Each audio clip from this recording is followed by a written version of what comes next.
আসসালামু আলাইকুম। হাজি আগ্রো পক্ষ থেকে সবাইকে শুভেচ্ছা ও অভিনন্দন। আমার এই ভিডিওটি দেশে এবং দেশের বাইরে যে যেখান থেকে দেখছেন সবাইকে অভিনন্দন। দর্শক, স্ক্রিনে যে ভিডিওতে যে গাভীটা দেখতে পাচ্ছেন, এই গাভীটা আমাদের পালের গরু। এই গাভীটা 9 মাস 5 দিন চলে, 4 থেকে 5 দিন চলে।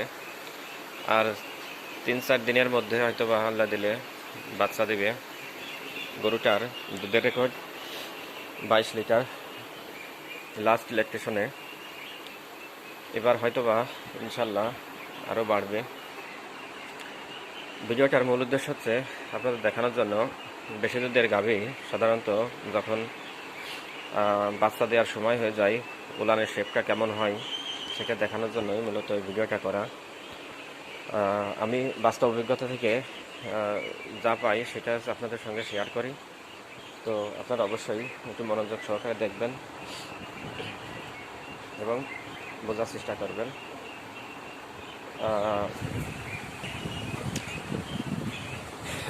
যাই হোক, গরুটার উড়ানের শেপটা দেখেন, এভাবে দেখলে বোঝা যায় অনেক বড়। তো গতবারে গরুটা ক্যালসিয়াম শর্ট হয়েছিল, পড়েছিল। তো ইনশাল্লাহ এবার আর সেরকম হবে না আশা করি। যাই হোক, আল্লাহ যদি সহায় হন। গরুটার এখানে দেখেন দর্শক, আমি আমার বাস্তব অভিজ্ঞতা থেকে যতটুকু পারি ততটুকু শেয়ার করার চেষ্টা করি। এখানে সলসতরির কিছু নেই, পিছনে আলো এর জন্য দেখা যাচ্ছে না। আমি ওলানটাকে দেখানোর চেষ্টা করতেছি, এভাবে দেখে বোঝা যাচ্ছে না। ওলানটা হিউজ বড় হয়েছে, এলানে রসও আসছে, অর্থাৎ ওই দুধকুড়া বলে যাকে আঞ্চলিক ভাষায়, দুধকুড়াটা দেখা যাচ্ছে। একটু জুম করে দেখাই তাহলে হয়তো বুঝতে পারবেন। এই যে দেখেন, এই যে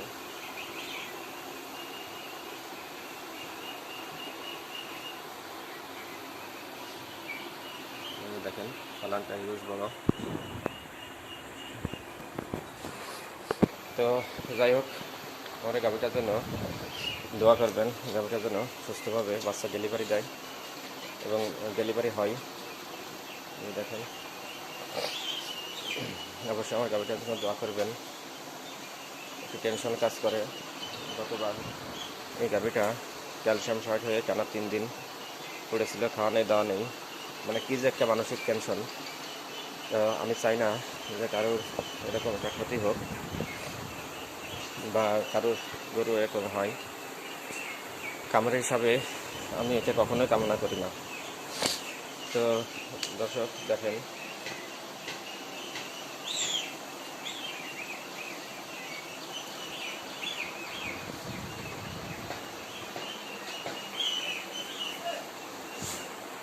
যাই হোক দর্শক, আমার ভিডিওটি ভালো লাগলে অবশ্যই লাইক, কমেন্ট, শেয়ার করবেন এবং চ্যানেলটিতে সাবস্ক্রাইব করবেন।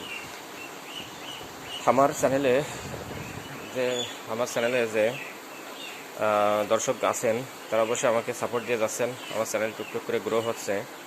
তো আপনারা অবশ্যই সাপোর্ট দিয়ে যাবেন, এটাই আপনাদের প্রতি আমার কাম্য।